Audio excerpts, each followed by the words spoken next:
Good evening and welcome to the York County School Board Work Session for August 15th, 2016. I hope everybody had a restful and wonderful summer so far. It's hard to believe 2 weeks we'll be back in school. 3 weeks, 3 weeks back in school. I'm looking forward to an exciting start. So without further ado, let's get right into our presentations this evening. And Dr. Shander, I think our first one is on strategic plan update. Thank you, Dr. George. Good evening, board members. I'm going to ask Ms. Candy Skinner, Director of Elementary Instruction, Mr. Tony Vladu, Director of Secondary Instruction, and Dr. Karen Cagle, our new Associate Director of K-12 Academic Services. Well, I guess they'll come to the podium after you. They're going to provide an update this evening on the division's progress toward meeting the transformative learning objective under Goal 2 of the strategic plan. Ms. Skinner. Thank you. Good evening, Chairman George, members of the board, Dr. Shandor, and members of cabinet. As Dr. Shandor shared or mentioned tonight, we will share the work of our teachers and staff are doing to meet this learning target, which is part of Goal 2 of the York County Strategic Plan. As part of this goal, our students conduct research and use oral and written communication skills to make productive contributions to the community while learning the content of the curriculum. Part of this goal is for each teacher to develop and implement at least 2 transformative learning experiences annually by the end of FY17. To measure our progress in this area, we administered a survey that asked for the percent of teachers who provided these experiences this year, as well as how this data is being monitored at each school. This chart provides a summary of the percent of teachers meeting this goal in each school. As you can see, 4 of our schools have already have 100% of their teachers implementing 2 transformative learning experiences, and well over half of our schools are close to meeting the goal.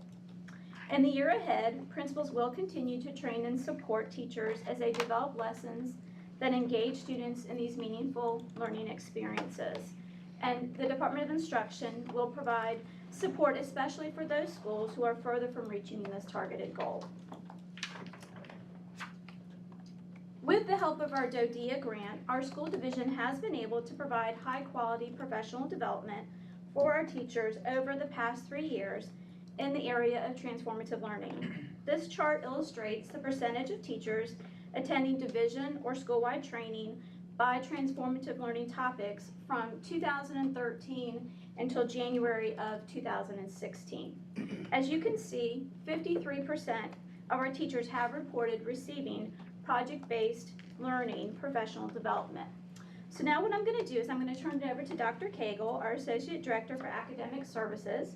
She will share more about that professional development in the area of project-based learning.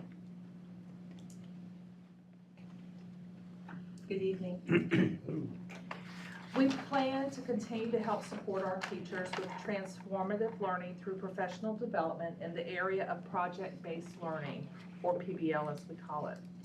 PBL is a vehicle for transformative learning in that it provides a large-scale project where students learn the content of the curriculum through learning experiences that include research, writing, public audience, voice, and choice. During the training, it is our expectation for each teacher to create a project-based learning project idea, which he or she continues to refine during the school year. Last fall, we offered 2 3-day workshops for interested teachers. We are excited to share that 59 teachers volunteered to attend. As is our common practice, we did collect feedback. The feedback from both sessions was positive, and we plan to continue this training in the year ahead. We do believe that one of the reasons our training feedback has been so positive is due to the hard work of our teachers and division level administrators in the planning and delivery of this training. As you may know, our contract with the Buck Institute ended in FY14, and to ensure sustainability of transformative learning, we developed our Capacity Builder cohort training team. As with any school division, we know that our staff changes, and as such, we plan to train additional staff members to be capacity builders in the upcoming school year to include teacher leaders, educational technology facilitators, and other division level administrators. It is very important that we continue to share the work of our students. Here in York County, we use a variety of methods for making sure we get the word out. School expos of student work continue to be popular, and over half of our schools have held one of these events this past year. The school division at our schools provide opportunities for teachers to share ideas and learn from one another.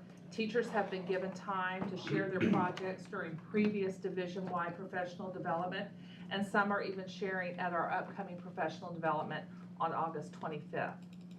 The picture in the center is a Twitter post about our York River Academy students sharing their transformative learning project about hometown heroes during an Accent on Academics presentation.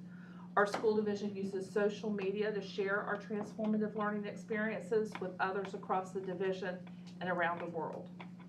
Principals are also encouraged to share these transformative learning experiences through our media tip sheets. Our local media outlets such as WY Daily and the Daily Press will sometimes select these projects to share with our local community. Finally, as we shared last year, we have created a repository for teachers to share their work with one another. Now, I would like to turn it over to Mr. Tony Vladeau, Director of Secondary Instruction.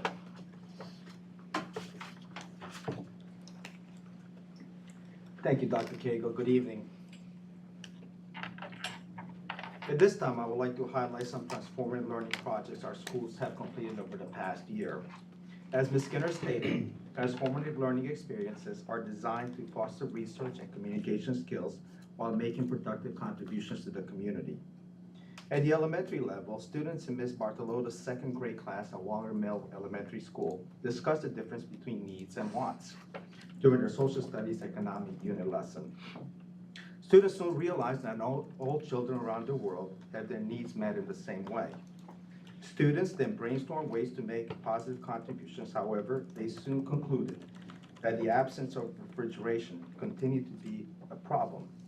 After reading a book titled Beatrice's Goat, students decided to raise money for sustainable gifts through Heifer International Organization.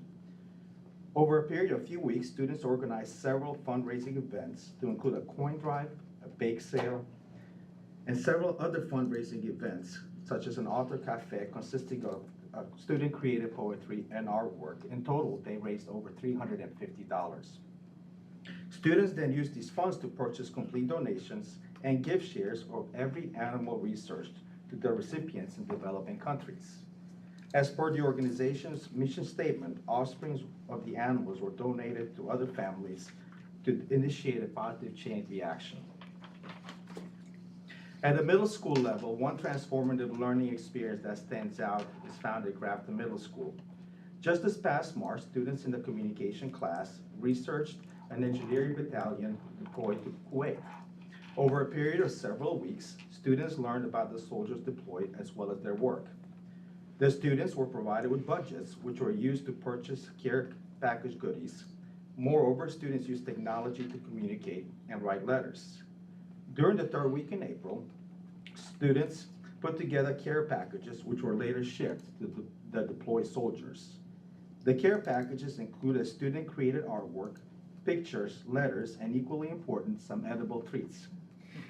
During the middle of May, the soldiers wrote back to the students and provided pictures in their responses.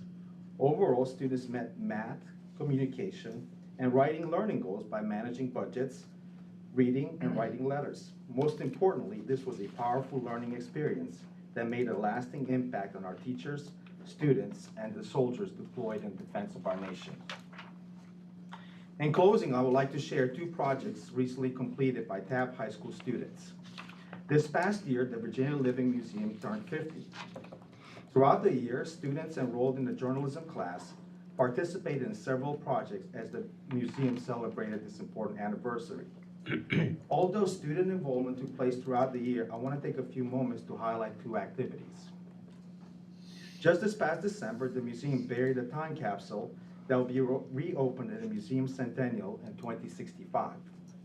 Among the several items included, students wrote a letter titled, "A Letter from the Tabb High School Journalism Students to the Future Students of 2065. Additionally, through the use of aerial drones, interviews, narration, and video editing software, Students created a video that premiered at the 50th anniversary celebration. At this time, I want to take a few moments to show you the video created by the TAB journalism students. Marshall McLuhan stated, "There are no passengers on Spaceship Earth. We are all crew. How we treat and preserve wildlife today will determine our world of tomorrow." We, the youth of our community, become the future caretakers of our planet. Here at the Virginia Living Museum, students and visitors discover lessons of conservation every day as we uncover a true understanding of our natural world. We believe we must connect to nature and protect what's precious. With your help, the Virginia Living Museum can still be here for the next 50 years. I started coming here when I was about like a month old or something because it was my first trip ever. We went to the otters tank and I did not want to leave. I would like to bring my family here and I hope they enjoy the otters most of all because they're funny and adorable. If it's no more one day, I'm gonna be mad. If the museum wasn't here, I'd be mad and then I'd tell them to rebuild it. There's a lot of animals here and they lose their home here. All animals should have a home and somewhere to live and something to eat. I think this is good that like there's a museum just for like animals, not for anything else, really just for the animals that have been hurt. What's neat is that a lot of the animals are injured and hurt. The Virginia Living Museum is important because they keep the injured animals safe. It just means a lot to me that the VLM would actually take them in as their exhibit animals. I would never be able to see these animals if it wasn't for the Virginia Living Museum. My favorite was the jellyfish because they had no brains, they could flop around the water. What was cool is the brain could control the movement. So since they had no brains and they could still move, that was cool to me. I've never had a chance to see these animals if I've never come here. I already know how many animals are here. About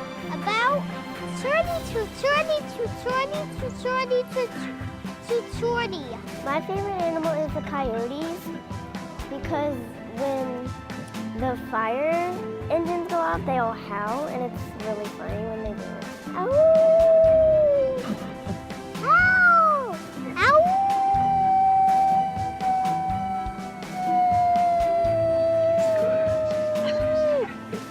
When I get older, I'm gonna help animals and be a veterinarian. I haven't thought about being a veterinarian, but I wanted to volunteer or work at the VLM. I hope that it's in the Living Museum. I hope the Virginia Living Museum stands here for a very long time so the kids can enjoy it. I love the museum. I hope the museum stays here for another 50 years. In addition to this video, several articles were written by the students in the class throughout the year. The work of the students and the video is currently posted on the Virginia Living Museum website. At its core, Transforming Learning connects learning objectives with a community need to make a lasting impression for students, teachers, and the community. We would like to thank you again for the opportunity to present the work of our teachers to students. At this time, we welcome any questions and comments you may have. I was doing the math on the time capsule, how old I'll be, and hope to be here for that opening, but I'll be 99. I'll be a little bit over 100. Fantastic as always. It's. I know when we changed that policy a little bit on project-based learning, wasn't quite sure whether it was still going to be something people would run with and still incorporate into their classrooms.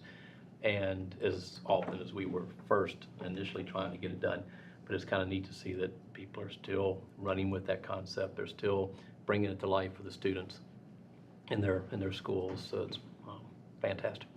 Thank you. I love it when the schools have a community night each year to showcase the project-based learning projects. It's always a huge success with the parents, and they actually get to come in and they see, wow, it's not just a worksheet that they're doing in school. They're doing something that it makes a difference in the community as well. So job well done to everyone. The partnership is very, very nice. Do you foresee using this as a advertisement for the Virginia Living Museum? Will the students get any more mileage out of it through the? I think the great thing about Transformer Learning is it creates connections and lasting relationships with any further work we could do with any organization that our students can partner up. I think that's what we're looking forward to, making those relationships happen. So they're just natural opportunities where kids can learn and really open their eyes to need in the community that's already there. So we're looking forward to expanding that kind of work. And then taking that on the road somewhere, even if Virginia Living Museum usually has the running videos and so forth, that would be a nice one because it shows a local connection Yes. to that. Student created art. Those time capsules, have they been done in the past through any of this, or is that a new? I have not heard of this before. I know it's something that some organizations routinely do, or not routinely, but when they have anniversaries, so they could look back to what the world looked Yeah. like at that Think time. about that, the advantage that they would have in 50 years to dig that up and just sort of see some personal memoirs or notes, or Let's just wonder how far advanced technology is going to be. Are they how going to would be they, able how would they to view a watch it? video, you know? And I can answer, I happened to be at the 50th anniversary of the Living Museum the night, and they used this video to open it. So it Okay. was a couple hundred people there, and this is how they started the whole evening. That's nice. And it was really That's nice for York County, but it was just nice because they captured it in the eyes of children, Right. which is wonderful. Okay. That's what I was aiming for, something that could be used. They use it for a purpose, they do. Anybody else? Thank you. Thank you. Thank you, guys. All of you, thank you. Okay, we're going to move into our operations update, and Dr. Shander, would you like to introduce our next speaker? I do. I'll introduce Dr. Carl James, Chief Operations Officer. Dr. James is going to take us through quite a few updates this evening, so I'll turn it over to Dr. James. Thank you, Dr. Shandor. Dr. George, members of the board, this evening, as Dr. Shandor stated, I will share some information with you. First of all, about a new land proffer in the Marquee development. We all know where that is. And also an update of 3 requests for proposals. And I think you're well aware of those 3 requests. And I'll share updated information with you. As you may recall, in November 2013, the developer of the Marquee Center, Marquee property rather, proffered approximately 7 acres of land for an elementary school. We've since determined that that's not adequate for us as an elementary school site. Subsequently to that, the developer has now revised the overall development plan for the Marquee Center, and he's now proffering 14.43 acres of land on that property for use as an elementary school. Now, this 14.43 acres is located in a different area than the previous 7 acres. So he did revise the master plan. As you can see on the map here, you'll see 2 darker green areas. Those areas indicate the 14.43 acres that has now been proffered. There are 2 parcels of land that's separated by a ravine, so to speak. The first one in dark green, you can see there an outline of a footprint of a building. For an instance, in your mind, let's have an imaginary rectangle drawn around Coventry Elementary School. That would be the size. So that's what this says to us is that would be an appropriate size for an elementary school. However, this is just a depiction. That does not reflect any engineered architectural design for an elementary school, but it simply shows that it will fit, and of course the footprint of the school will be determined at a later date based on architectural and engineering services. The bottom green portion you see is the land for ball fields, athletic fields. You can also see some ball fields depicted on that particular area. Again, this is just a possible scenario for placement of athletic fields. Does not mean that they will be in that particular place once this is developed, but you can see there will be some land there.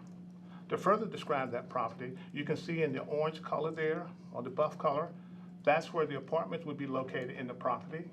And then otherwise, you see where the single-family homes are going to be located. And all of this is located in between the Grove intersection of 64 and just behind Dix and Coles there in the Marquee Center, to give you some perspective on where that's located. So then, for people looking at this on TV, if they were to drive into that shopping center now, you could go to Kohl's and go behind it facing Kohl's on the right-hand side, or you could go behind Dick's, facing everything on the left-hand side. Right, you could go behind both Kohl's and Dix, and you look, I would probably say, if I had to estimate it, about maybe 800 feet, 800 yards maybe from there till you get to that property. across the ravine and everything else. And that's just estimate of how far it really is, but it's in that vicinity. So ideally, we don't know yet where the entrance will be, whether it be one way or the other. Well, the entrance to that property, excuse me, I'm sorry. No, go ahead. Yeah, the entrance to that property, you know where J.C. Penney's is located? Yeah. The road goes to the left of J.C. Penney's and then it terminates. Right. That road is going to be extended. And when that road is extended, then it's going to adjoin right there. Okay. That takes you around J.C. Penney's and then into the property. And see, that would also be the access road to the elementary school site.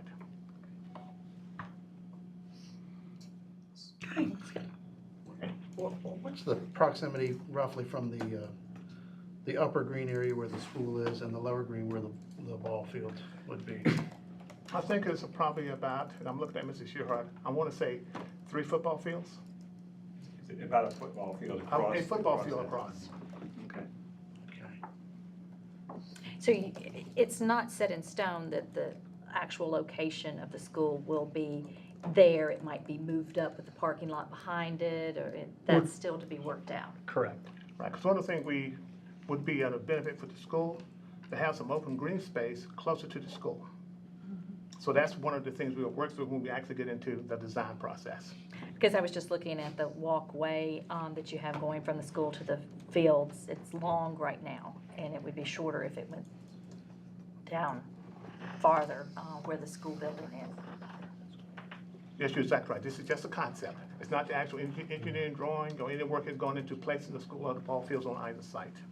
You know, I think for me being in the Upper County, this has been a long process, and I want to thank all of you all for your steadfastness and hard work, because we know with Magruder and with Yorktown Elementary, they are busting at the seams, and we know we need a new school. So even though it's not ready right now to move in, we know it's coming, and having gone through and looked at other areas suitable, this has just worked out so great.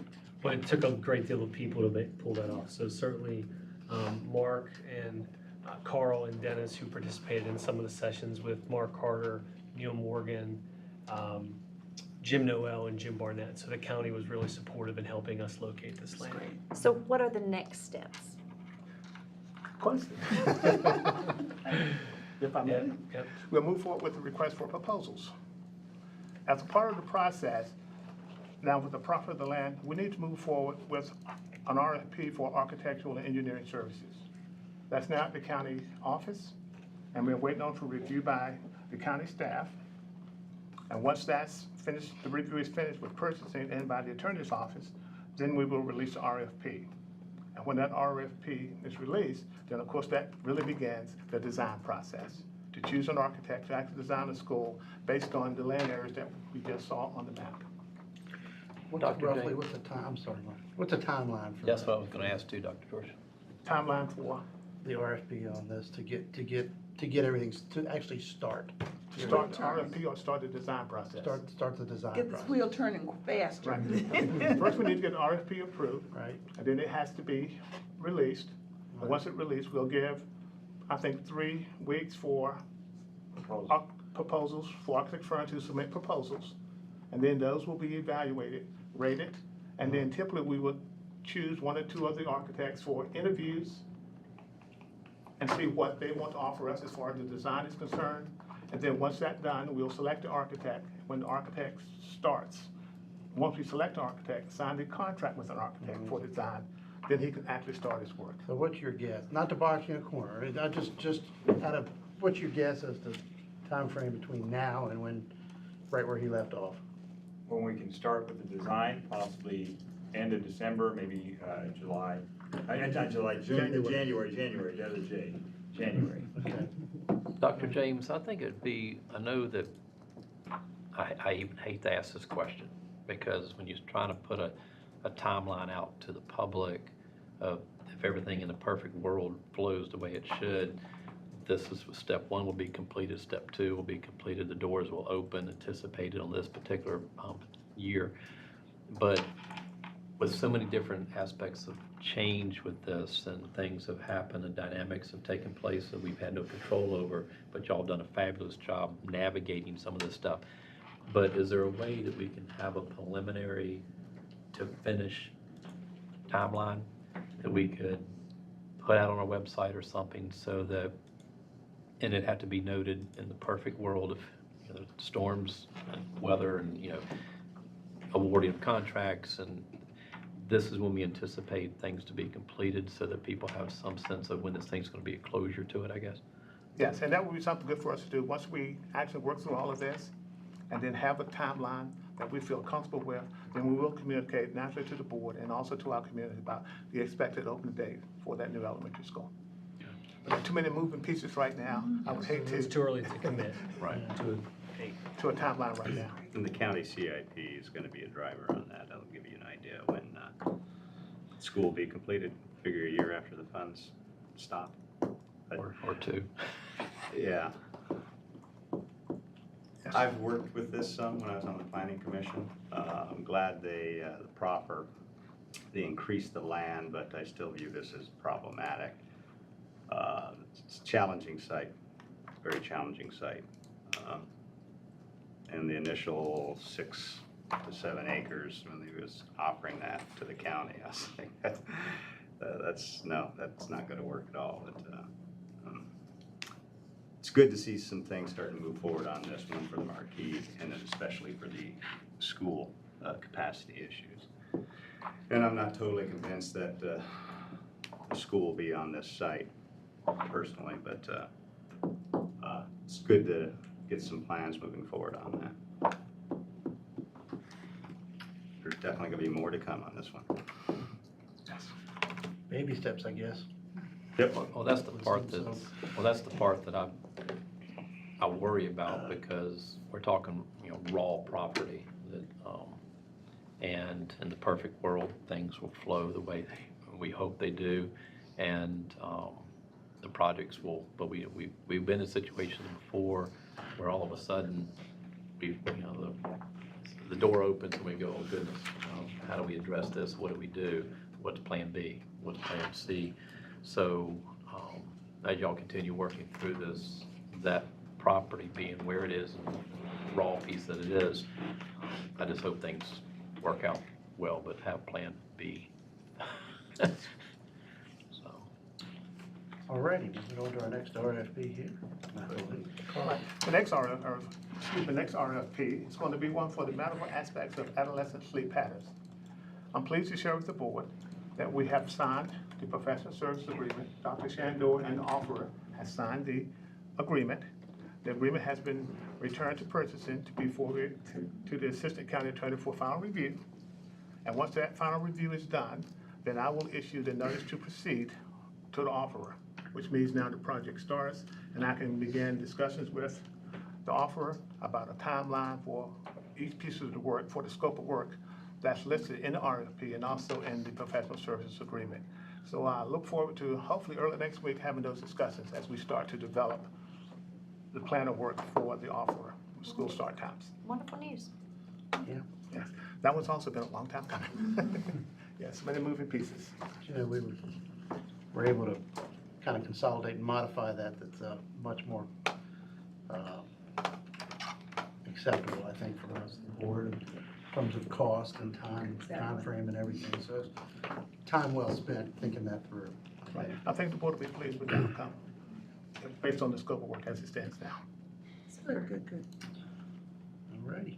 All right, last Okay, one. one more. A new one, and you've heard about this one. A new RFP that has now been sent to purchasing for review by purchasing, then it will go to the Assistant County Attorney for final review before it's released. And this on balancing elementary's attendance zones and bus routing efficiency. The scope of work in this particular RFP requests that the offerer submit possible recommendations for balancing the attendance zones in our 10 elementary schools, plus create a possible attendance zone for the new elementary school, which is going to be important for us as we go forward. And whenever he balances the enrollment across the schools, the term I'm using, to the extent possible. Because when you look at all the data, some scenarios may not work out for the benefit of the community. What we're looking for is a long-term solution that will stand for years, so we don't have to come back to constantly do this, because I believe, and I know the board believes the same, that would be unfair to families to constantly move them back and forth. Exactly. So that's what we're looking for. And additionally, a second part of this RFP, as we continue to discuss the school start times, let's look at our bus routing efficiency. Because that's also going to be a meaningful part of this RFP, because again, that will provide us information about bus routing, because as we know, as we discussed in past years, the transportation will let us know how much flexibility we have in adjusting the intervals between levels, but could also impact school start times. So that's also a part of this particular RFP. So you really need both of them to give you the information roughly around the same time. Right. So we can plan with both. Say what, that's a very important consideration, because you see there's so many moving parts, but they are and they're connected. So as I work with all the offerers, then I need to talk to all of them so we can develop a scheme or an approach to this, so we get the information when we need it. But more importantly, I think the first one would be to balance the elementary attendance zones based on what we are with enrollment at this time. Okay, you still got your job ahead of you. Yes, ma'am. While we're talking about the attendance zones, do we have any kind of idea about enrollment at York Elementary or Magruder for the upcoming September start date? I don't have exact numbers with me right now, but our plan this week is to review all of that, because as you may know, principals are asking questions about staffing. So those numbers drive that. And the reason we're going to do it this week, we needed the attendance secretaries to come back. They came back on the 3rd, and they needed to withdraw students that have withdrawn, enter the new students into the system so we have some good numbers to work with. Now they've had time to do that, and now this week is the time to look at all of that data and then look at enrollment and possible class sizes as we begin the school year, possible adjustments. Because I know my fear, especially at Yorktown Elementary, would be that you would have another additional kindergarten class. That may be next year when siblings start to go to school, but I really want to keep an eye on that. Yes, yes, ma'am. Okay. Thank you, Dr. James. You're welcome. That was great. Thank you. And I guess we go into our final presentation, construction report. And Dr. Shander, would you like to introduce our next speaker? I would like to ask Mr. Shearhart, Associate Director of Capital Plans, and this evening his sidekick, Mr. Greg Dolak, Associate Director of Maintenance. That's right. You can come on up as well, Greg. They're going to provide an update on construction as well as some maintenance projects that happened over the summer. So I'll turn it over to Mr. Shearhart. Good evening, Mr. Chairman, members of the board, and Dr. Shandor. Here's your construction report for this evening. So the first project we're going to talk about here is Wallam Elementary School. I'm sure everybody's very curious to find out what's going on there.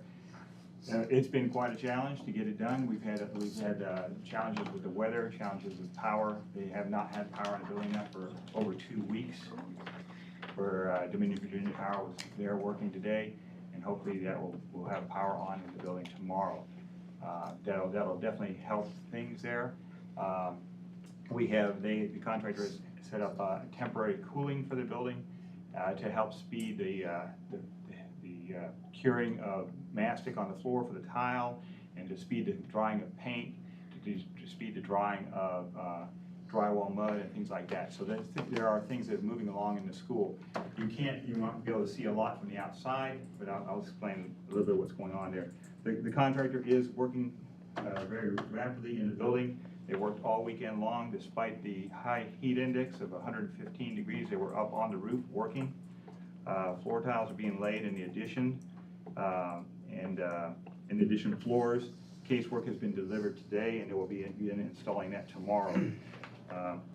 Over the weekend, the electricians installed and wired almost every light in the building that had a ceiling in it. And steel workers today were working to erect the canopy, the steel for the canopy in front of the building. So there's been a lot of work going on in the building. So if you go to the first slide there, you'll see this is the drawing of the building there, and you can see the wing on the left-hand side in the green. That part of the building, they have done a lot of demolition in that part of the building, but that part of the building will not be ready at the beginning of school. And that was at the beginning. That was the initial plan, that wing of the building would not be ready. So the 3 areas in blue are the additions, and in the area in white in the center is the existing building that is being renovated. They've been, you're going to see some amazing pictures here, I think. But so that being said, when you look at the building, if you're driving by and you look at the building, that wing on the left-hand side is not gonna be finished. It will look finished on the outside when they come to school. There's gonna be, the windows are all installed. The last few windows should be installed either tomorrow or Wednesday in the building. So almost all the windows have been installed already, which is a good thing because now they're running the air conditioning in there to dry it out. So let's go to the next slide. I've already touched on these items here. Let's go to the next one. So here's a picture of the contractors in the gymnasium there. Assembling all the furniture which arrived this morning. So they've been busy to doing this, and they'll be working on that again tomorrow. So all the desks and chairs will be, and tables will be in the gymnasium waiting for the floors to get waxed in the classrooms. And once the wax is put on the floors and dries, the furniture can be moved out of the gym into the classrooms. So that's where we are there. This is a picture of one of the bathrooms. I wish I had a picture of what they used to look like, but you don't want to see that. But this is what they look like now. They look beautiful. This is one that doesn't have the fixtures obviously installed yet. But the other restrooms are having the fixtures installed in them, and this is one of the last ones that needs to have the fixtures installed. And this here, it's kind of difficult to see, but they're installing columns in front of the building there. There's steel columns, and you see behind there, it doesn't look like the building's very finished. Well, the reason that it looks like that right now is because the welders are going to be welding steel right in front of that area. And the metal panels that were supposed to be around the windows there we didn't want the welding sparks to get onto that metal and damage those metal panels. So that's why those metal panels have not been installed. And that's also why the glass has not been installed there. So it doesn't look finished, but there's a reason why it doesn't look finished. So as soon as they finish that welding, hopefully tomorrow, they can go ahead and finish putting those metal panels on, go ahead and put the windows into that. And that's actually the library there, what you're seeing there. So it doesn't look finished now, but it will very shortly, okay? So then the next school I'd like to touch on is Grafton School Complex, and then we've been very, very busy. The roofer has been very busy there. So they're taking out portions of the roof, the same thing like they did last summer, to improve the roof drainage to stop the leaks that we were having in the building before. They've raised some of the roof parapets and they're sealing around the windows. If you drive by there, you might see the guys on the extension ladders going around the windows, sealing up with silicone. They've been going around the building doing that for a couple of days now, or actually a couple of weeks. And we will achieve a 20-year roof warranty when the roof is completely done, completely repaired, and also coated. All the demolition and repairs to the roof will be done before September the 6th. There may be, or there will be, some roof coating going on after September 6th, but the roof coating is quiet. It's basically rolling on and coating on the roof. So they might hear some footsteps up there, but that's about all they're going to hear. Okay, next. So here's, I was going to ask, what about the entrance to the Grafton complex, both at the middle school and high school? It's my understanding that that still leaks. Will that be repaired? There are some minor leaks there. Most of the water that's coming in there is from areas that have not been repaired yet. And they will be repaired this summer. Super. Or into the school year, in the beginning of the school year. So here's a portion of the middle school roof that was not done last summer, that's done this summer. And they don't have the top coat on yet, but you can see what they're doing there. And the next slide, you can see here, these guys were all working this last Saturday when it was over 100 degrees heat index out there. They were working on the roof, and they got a lot done. It's amazing how much they got done. They were burning up, but they got a lot done. So I've been very impressed with this group. And then I'm going to hand it off to my sidekick. November, is that projected when the Grafton complex is going to be finished? I'd heard November as a time frame. I can't remember the exact date on that. The end of November is the projected date for the left-hand wing of Waller Mill. I don't remember the exact date for the completion of the roof there at Grafton Complex. We'll get that information and turn it in Friday notes. As you two change, don't go back to the pictures.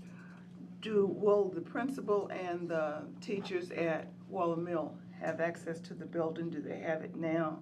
If not, when do you foresee them being able to get in just to even start to prepare for the school year? They do not have access now. They might have access, or they probably will have access the week of the 29th, shortly before school starts. And part of that is contingent upon us getting the floors waxed. And getting the temporary cooling in there is going to help all of this move forward. I mean, because the floors, the wax just won't dry right now. I mean, they just So that's part of the reason we're doing it temporarily. So we really need to have a party at Waller Mill over the Labor Day weekend to help everybody move in. Well, Move everything to, It is all, yeah, it is all organized and orchestrated I'm to sure. happen. Okay. And Mrs. Goodwin has been in constant communication with Mr. Okay. Shearhart, and there's some contingency plans as well Okay. that they've Great. worked on, so. And George Lynch and his custodial crew, they've done this before, getting us in the building here at the very right before school. They know exactly what has to happen, exactly how it has to happen in there. They've got it all figured out. Great, great. Okay? You get to my side kick? Okay. Thank you, Batman. Good evening. Thank you, Mr. Shearhart, Mr. Chairman, members of the board, and Dr. Shandor. It's my pleasure to be able to talk to you tonight about some additional projects that we have taking place this summer. It's been a very busy summer. The first, I'm sure you're the most curious about, are the Magruder and Yorktown Elementary modular unit installations. So you hit the first one. As you remember, we were working hard to get this project going and to get it approved. We received official approval July 7th. And so far we have both units are set in place, anchored down, and watertight. Water and sewer lines have been run to the building. The IT infrastructure for the most part has been installed. It's all wired and cabled and whatnot. The PA speakers have been installed. The floor tile is underway at Yorktown Elementary. It is complete at Magruder. And electrical service, the heavy lines, the service lines running to each modular are there. What we are looking at now is for Dominion to come in and finish up their part, which I'll talk about in a minute. And building automation controls are installed at Magruder and at Yorktown Elementary. They are in progress. So we get to the next slide. What we do need to be completed, as I said, the meter release inspection, we have our service lines to the building before we can actually have Dominion come back and hook power officially to the building. We have to have the final inspection and the meter release so they can put the meter in. That was called in today. Codes has been very, very busy. They are down staff, so we are hoping to have that happen tomorrow or the next day. I've been in contact with our engineer at Dominion. She's been very responsive to our needs. She knows the urgency that we have. So best case scenario is we're looking to have power to the buildings by the end of the week. Once that happens, our air conditioning systems will be able to run in the buildings and start to get everything straightened out. We do need to finish the water and sewer fold manifold piping under the modular buildings, and what I mean by that is all the sewer drains, all the water lines all have to be connected from several toilets, several sinks, several drains into one, and that's happening now. The fire alarm installation is about 70% complete. They still have to put the horn strobes and things like that in. The ramp and stair installation, if Magruder's is 100% complete, and Yorktown Elementary should start tomorrow. The folks are coming in from Ohio with that equipment, and hopefully they're on the road right now.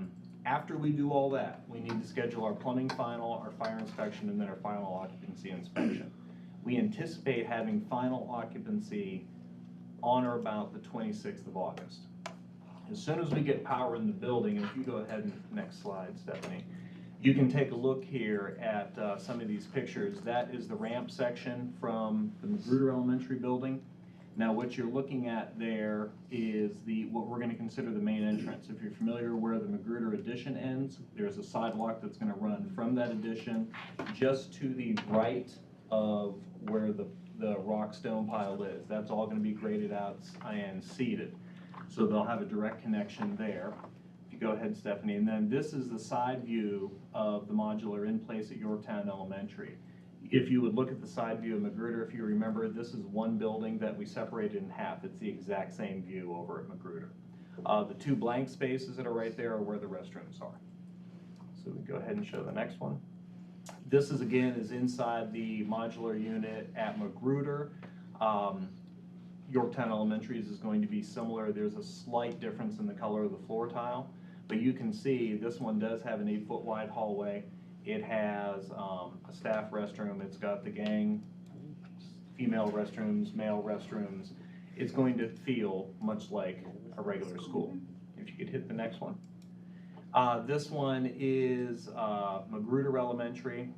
This is one of the larger classrooms in that configuration. We did have the custodians start Friday and then work into Saturday. We know it wasn't, with the humidity ideal conditions, but we wanted to go ahead and get the floor waxed. Problem with doing that is it takes a tremendous amount of time, but we felt the need to get that done now so then Magruder can empty their furniture out of the places that they have. We started actually loading furniture into Magruders today. I didn't want them going too long in the heat, so we started in the morning and I told them to use your best judgment. But hopefully we're gonna have that finished loaded with furniture by tomorrow. That's gonna in turn allow the custodians to finish that area. Our head custodian over at Yorktown Elementary has creatively moved the furniture in the cafeteria and has waxed in spaces, so he has moved that about 10 times, so I know he'll be more than happy to put it in its final spot. So again, like I said, once we get power to the buildings, it's our hope teachers can get in there and start setting up their rooms, and then the final occupancy will be ready for students on the 26th. On the Grafton School Complex, interior enhancements are also known as painting. Go ahead to the next slide. What we did here, as you know, that building has not had a complete interior repaint since its construction. So we were very fortunate this year to be able to have the funds to do a complete interior painting. All the classrooms, offices, specialty areas. For example, library or conference rooms, those were all painted. Both atriums were painted. The 2 original gyms were painted. We elected not to paint the newest gym because it obviously didn't need it. The major work is complete. We have 1 or 2 painters on site now finishing up some punch list items, and I can assure you that the head custodian at Grafton is extremely picky, and they are pointing out every last little detail. They are going to return at a later date this fall to paint the exterior window and door lintels, and so that won't be a big noticeable improvement, but it will be something to add and also protect the steel. What we did this time, if you go to the next slide, we used a gray color like we've been using in our additions at Tabb Elementary and various other schools. What we found is that gray color really works well. It does kind of hide marks and things like that. Gives the building a nice clean appearance. And if you notice here, what we did in the atrium on both sides is between the split face block, we added the red stripe. If you also notice in this picture, if you go to the next one, it's probably more, well, okay, here's our classroom here. And what we've also done is we've gone ahead and started doing an accent wall in the classrooms, and Mr. Shearhart has done that. And a lot of the additions that we have, it's just a nice, easy, inexpensive way to dress up the look of the room. Again, it's the gray. It's a little bit harder to tell in this picture. Over by the door is the gray, and then you have the darker accent. And if we go to the next one, here you'll notice primarily the ceiling. This job was a cooperative bid from Virginia Beach Public Schools. We had a very good price on the project. We had some money left over, so we were able to have the ceilings painted. And that was something that we weren't expecting to have happen, but we're very pleased to do that because it does just tie the building together and give it a nice clean look. So if we go on to the next one, Tabb Middle School again, we were fortunate to be able to paint that building, so if we can go to the next slide. Again, all the classrooms, offices, special areas have been done. The main gym was painted, the auxiliary gym was not. That paint was in good shape. As you'll see, we retained the same color scheme, the same gray, basically the same gray color. The difference here is we included, at Grafton Complex, the doors are aluminum. At Tabb, the doors are either metal or wood. So we were able to include all the exterior doors that were metal or wood, the window lintels, the door lintels, and then one thing I was really excited about is the front canopy as you walk up. We were able to completely paint the underside of that and the white post. So if you look at it now, it really pops out. And again, they're working on punch list items. So you can see there the same, essentially it looks, the same, but it's just a lot fresher. We could go to the next one. I have to say it was very difficult to find a classroom set up to take a picture here last week when we did this, but I was pleased to find one. But again, you can notice the accent wall there. Slightly different than Grafton, but still it just helps, I think, the aesthetics of the room. And then finally, we're going to talk about actually some restoration work in the kitchen at Tabb Elementary. So if we can go to the next slide. If you remember, back on, correct me if I'm wrong, Dr. James, June 18th, Saturday, and we discovered that our fire control system works quite well. What had happened in that situation is we had a fire that has been determined to be caused by a malfunctioning electrical circuit. We had extensive smoke damage in the building. It's amazing what one paper towel dispenser will do, or actually in the not in the kitchen area. The following items are going to be replaced in the kitchen: the ceiling grid and the ceiling tile, obviously, the lighting, and one of the things that was a little more labor intensive is the above ceiling insulation. So all of that had to come out. It all got contaminated with soot and smoke. And at this point right now, we're going through with the insurance adjuster, and they're deeming various pieces of the kitchen equipment, so for example, ovens and mixers and things of that nature, will be replaced. I don't have a final list at this time because they're kind of looking at each piece as we go. So the serving line in the kitchen is going to be painted, and the cafeteria itself really wasn't affected other than receiving a good scrubbing. If we look at the pictures here, you can see these were taken this morning, as a matter of fact. The lights are going in now. The contractor expects to have substantial completion on this project by the end of the week. So what will, we will start ordering the equipment as soon as we get official word that we can do that, but we also have provisions in place to make sure we can serve the kids lunch on day one. I think we have one more picture there, I'm not corrected. Mrs. Parr chose, she liked the paint scheme that was there before, so the contractor was able to meet her needs and match that. That's all I have. Good. Great. Thank you, Mr. Shar. Very And nice. My pleasure, sir. Batman Robin. Yes, thank you. Dynamic duo. Good team, John. Okay, we now have one consent item for approval this evening, a waiver and hold harmless agreement. Dr. Shander, could you please share some additional information? Yes, Dr. James, you want to cover this one? Thank you. As you know, the Reserve is just behind Waller Mill on Moortown Road. You've probably seen the senior apartments when you first go down Moortown Road on Reserve Way. In the back, they built single-family homes, and they're continuing to build townhomes or condominiums. As such, all of the roads in that development are private roads. It's been our practice until those roads are conveyed to the VDOT system, and all of them won't because some of them are neighborhood roads. Then with the owner, we'll sign a hold harmless agreement. So if the buses goes through there and there's any damage to the roads, if there's any, then we're held harmless from it. And that's what the agreement speaks to. This is not new. We've done it with several apartment complexes throughout the years, and you probably know that. We have these agreements to allow the buses to come in. Parents are very anxious to know if the buses are gonna come into the development or the students have to walk all the way to Moortown Road. With approval of this, the owner, the developer has signed the agreement. We just need your permission for Dr. Shandor to sign so we can move forward with the agreement. So the buses will go into the reserve on day one. I'd like to make a motion to approve the waiver and hold harmless agreement. Could I have a second?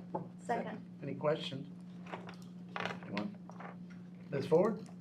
A motion is made by Dr. George and seconded by Mrs. Kershke to approve the waiver and hold harmless agreement. Mrs. Kershke? Yes. Mrs. Haywood? Yes. Mr. Mathis? Yes. Mr. Medford? Yes. Dr. George? Yes. Okay, we will be back Monday, August 22nd for our regular meeting.